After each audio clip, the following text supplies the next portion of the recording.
Quem é vivo sempre aparece, né? Feliz 2026 para vocês. Eu estou de volta, não no fluxo que eu estava antes, mas eu vou tentar voltar a gravar vídeo sem abandonar o canal, né? Eu tô com uma máquina virtual aqui no Hyper-V, ela tá rodando, tá executando aqui. É uma máquina com 4 GB de RAM e 20 GB de espaço. Debian 13, né? Aquela configuração padrão. Vocês podem acessar ela tanto aqui pelo conectar, lembrando que é uma máquina genérica, né, que eu crio só para criar o vídeo e depois eu excluo. Ela tá com DHCP ativado aí, não tá com IP fixo, o ideal é que vocês façam ela com IP fixo. Então, pegando esse IP ali e colocando em qualquer programa de acesso, vocês conseguem acessar ela com usuário comum, e para acessar ela com usuário root, você precisa editar esse arquivo aqui. Deixa eu limpar a tela só para mostrar a vocês. A única coisa que vocês precisam fazer é só colocar o permite root login yes. Assim você consegue já logar como root via SSH. Não é uma dica muito segura, mas para os seus testes, enquanto você estiver em ambiente de homologação, trabalhando com algo interno, eu acredito que não haja problema, porque você não vai ter dado sensível dentro do sistema. Então só entra nesse arquivo aqui com o nano, esse comando que eu já falei ali, descomenta essa linha, lembrando que isso aqui no começo é um comentário, esse hashtag aqui, ele faz com que fique azul, ou seja, é invalidado, você tira ele, é válido. Então você descomenta essa linha aqui do permite root login, tira todo o nome que tiver depois dessa parte aqui e bota yes, né? Eu esqueci de botar um tempo. Eu tenho que definir um tempo para gravação, porque meu canal não chegou a 1000 inscritos ainda, então eu tenho uma limitação de 15 minutos. Então, colocando isso aqui, você dá um Ctrl X. Eu não vou salvar porque eu já fiz isso. E dá o systemctl restart SSH. Ou então só dá o reboot ou desliga e liga a máquina virtual, tanto faz aí. Depois disso, quando ela estiver ligada, você vai dar só o IPA, pegar o IP dela, como eu mostrei ali logo no começo. E aí você consegue acessar ela pela interface de pastas, como se fosse o Windows, apesar de ser um Debian. Sem interface gráfica, você inicia aqui o acesso usando esse programa, o WinSCP, que é de graça. Então aqui a gente tem acesso à interface do Debian. Geralmente as coisas de internet a gente instala dentro de www, né? E aí tem a pasta HTML com index. Esse index aqui ele vai apontar para o Apache, imagino eu. Então, se a gente abrir aqui um navegador e digitar esse endereço, 172.26.36.108, muito provavelmente que a gente bata, na verdade eu botei errado, é 121 o final. A gente vai bater na página do Apache, mostrando aqui que já tem um Apache gerenciando esse sistema operacional. Ele tá sem nada na pasta pública, então ele já te dá dicas aqui de que você pode subir. E a título de informação, tudo que você imaginar que você vê na internet de sistema pago, de acesso, você consegue subir numa máquina Debian dessa. Eu sei que muita gente não está acostumado com Linux e acredita que o Windows Server seja a melhor opção para você hospedar serviço. E de fato ele é para muita coisa, mas o Debian é de graça, velho, e ele é leve, é muito mais leve. Você consegue pegar qualquer notebook carniça desse aí, instalar o Debian sem interface gráfica nele e deixar ele apenas conectado em sua rede. Você só vai usar ele remotamente via SSH. Você não vai nem tocar no dispositivo, ou seja, ele pode ter tela quebrada, pode ter teclado quebrado, não ter mouse, tanto faz, ele só precisa iniciar. Você precisa ter um modo de instalar o sistema operacional nele, né? Então você vai precisar de um teclado e mouse para isso. E depois que ele chegar nesse ponto aqui, que nem tá essa máquina virtual, pare para pensar o seguinte: tudo que você vê na internet foi iniciado por alguém, muito provavelmente vai ter um projeto no GitHub que seja equivalente, similar ou copiando aquele projeto que você vê o povo vendendo. Muita coisa que você vê no LinkedIn, o povo mostrando como se fosse algo sensacional, na verdade é uma coisa tão estúpida, e como as pessoas não buscam saber, não buscam entender, fica pensando que é uma coisa foda e tá lá o cara cobrando não sei quanto pelo serviço ou pelo produto. Então, o intuito desse vídeo é mais mostrar a simplicidade de como as coisas são. Eu tenho aqui uma máquina virtual rodando no Hyper-V, dentro do meu Windows, uma máquina que não tem preparo nenhum para ser servidor. Então eu cheguei aqui, cliquei com o botão direito, novo, máquina virtual. E aí nessa máquina virtual, você coloca um nome qualquer, escolhe aonde vai armazenar os dados dessa máquina virtual. Eu crio pastas, tanto faz como é que você vai fazer.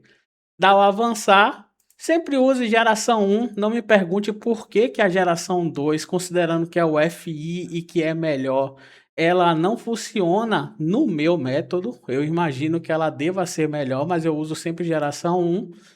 Tanto faz a quantidade de RAM a princípio, porque você vai estar usando para estudar. Quando você for colocar em produção, aí sim você se preocupa com especificações.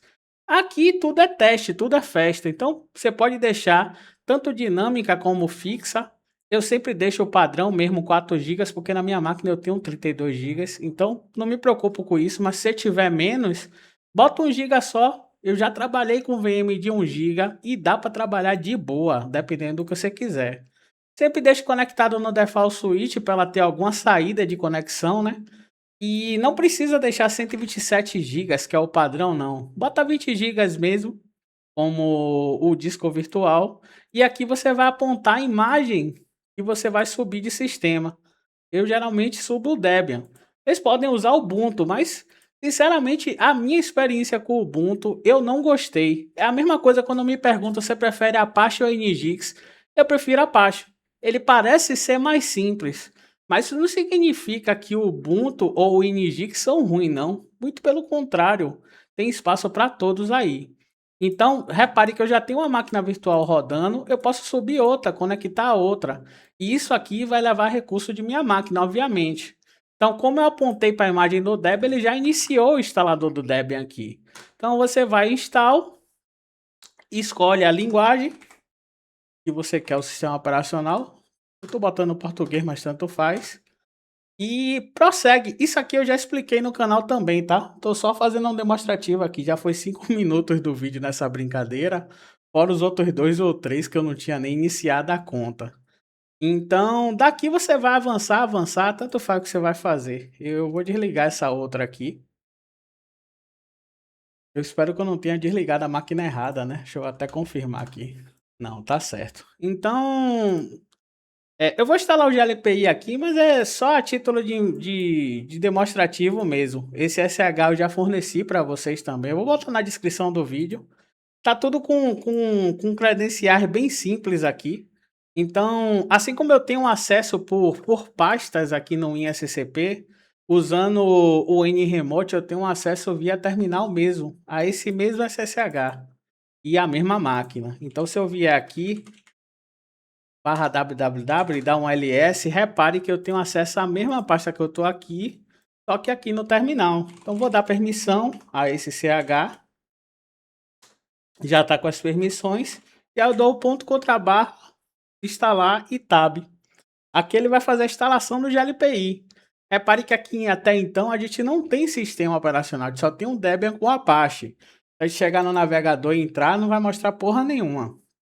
Mas aqui a gente poderia subir um Docker, a gente pode subir uma inteligência artificial local, que você vai trabalhar com ela sem nenhum limite de utilização ou contagem de tokens, e em compensação, ela vai consumir muito de sua máquina, muito recurso de hardware, de rede, de tudo. Quer dizer, de rede não, né? Porque ela é local. Então você vai precisar de uma máquina parruda para isso, se você quiser optar por esse caminho. Repare que a gente está conversando aqui, eu já instalei o GLPI. Perceba como as coisas são tão banais hoje em dia que não dá para você chegar no Hotmart ou no Hotmart, nem sei como é o nome daquela plataforma de cursos, ou Demai, e você chegar lá e dar 200, 300 conto para um cara te ensinar uma besteira sobre algum sistema, qualquer coisa assim. Deixa eu dar o barra GLPI aqui, eu acho que foi instalado dessa forma. Então repare que aqui a gente tem um endereço que está apontando para a raiz ainda como Apache, e no barra GLPI a gente já tem o GLPI instalado, porque aqui dentro da www, se a gente olhar, já apareceu a pasta GLPI com o sistema instalado no nativo dele. Não é nenhum bicho de 7 cabeças, qualquer idiota consegue fazer isso aqui. E se você pensar, porra, Adriano, mas aí você tem um SH, né, que instala. Isso aqui foi feito por IA, velho. Não enche os seus olhos com essa besteira que você vê na internet, não, que é tudo besteira, é tudo fácil. Então, vou iniciar aqui a configuração final, né? O básico a gente já fez, repare que o SH já instala todas as dependências. Vamos botar aqui o endereço dele, né? Não precisa do HTTP nem dois pontos barra barra. O usuário do sistema, se eu não me engano, é o root e a senha ASD123, conforme a gente botou lá. Então já foi, ele já reconheceu aqui o banco de dados, vamos dar o continuar. Ele vai finalizar aí a interligação das tabelas com o GLPI, finalizar a configuração do sistema. Inclusive, essa parte aqui que você faz pela front-end também dava para ser feita no SH. Seria tudo instalado com um clique só, um enter só lá no terminal. Então já foi, já configurou, desmarca isso aqui, continuar, continuar. Já foi, já estamos no GLPI e o usuário padrão, como sempre, é GLPI, GLPI. Quando você entra a primeira vez, ele sempre vai dizer que você precisa mudar a senha desses usuários padrão que ele cria. Tem um usuário chamado GLPI, um post only, um tech e um normal. Então a primeira coisa que você faz quando instala o GLPI é isso. Você vai vir aqui no GLPI, vai vir na senha, lembrando que aqui a gente está na versão nova, tá? 11.0.4. Muda a senha do usuário, salvar. Já foi, vou atualizar a senha do navegador, vou sair e vou entrar agora com a nova senha, que já está atualizada no navegador também. Então repare que o usuário GLPI já sumiu daqui. Já os outros usuários, você vai escolher se você vai usar ou não. Eu tô cagando para esses usuários que ele cria automático aí. Ele já cria tentando adicionar uma lógica que seria padrão ITIL para esses usuários com um grupo específico ou um perfil específico, mas eu ignoro. Usuário de LPI, repare que você não consegue nem marcar ele para ações. Isso é porque você não deve mexer nesse usuário. Então, dentro do seu usuário, você tem as configurações que são equivalentes a ele.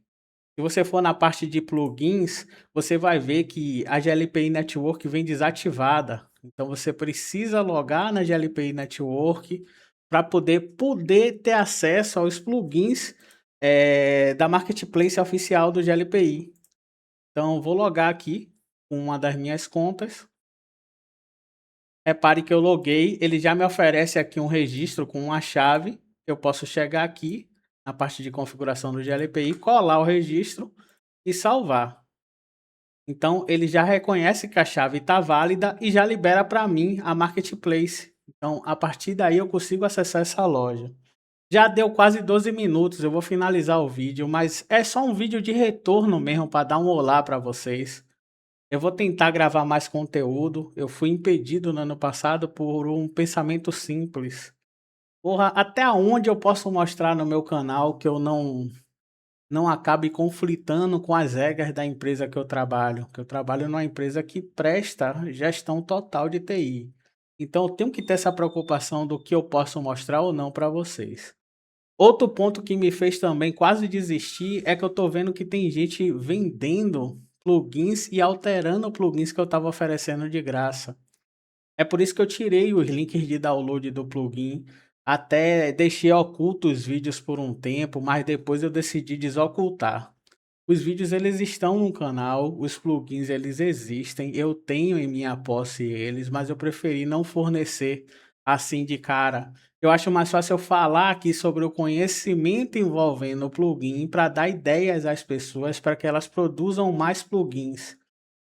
E a ideia é que as coisas sejam de graça. Eu sei que é difícil pensar nesse método porque a gente é fodido, né, velho? A gente precisa de dinheiro. Todo mundo tá precisando de dinheiro, todo mundo tá precisando de trabalho.